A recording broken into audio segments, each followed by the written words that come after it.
नमस्कार शेतकरी बांधवांनो, पुन्हा तुमचं एमटे ऑल टीव्ही या यूट्यूब चॅनलवरती स्वागत आहे। नितीन गडकरींचा सल्ला, कर्जमाफी जाहीर, पाहूया संपूर्ण बातमी। आत्ताच लोकसभा निवडणुका पार पडल्या, मात्र सर्वाधिक मतदान घेणारे एकमेव नितीन गडकरी ठरले।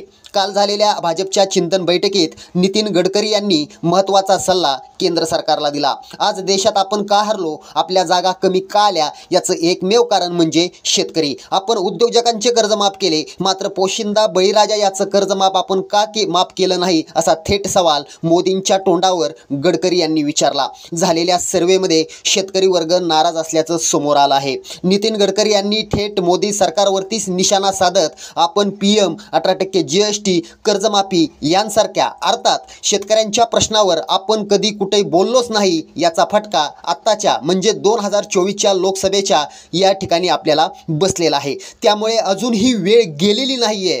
कर्जमाफी देऊन 18% GST बंद करून आपण पुन्हा एकदा शेतकऱ्यांच्या मनावरती राज्य करू शकतो, असा मोलाचा सल्ला नितीन गडकरी यांनी मोदी सरकारला या ठिकाणी दिलेला आहे। त्याच्यामुळे मोदी सरकार नक्कीच कर्जमाफी करणार, यात तीळ मात्र शंका नाही। तुम्हाला काय वाटतंय आम्हाला नक्की कळवा। हा व्हिडिओ आवडला तर शेअर करा। धन्यवाद।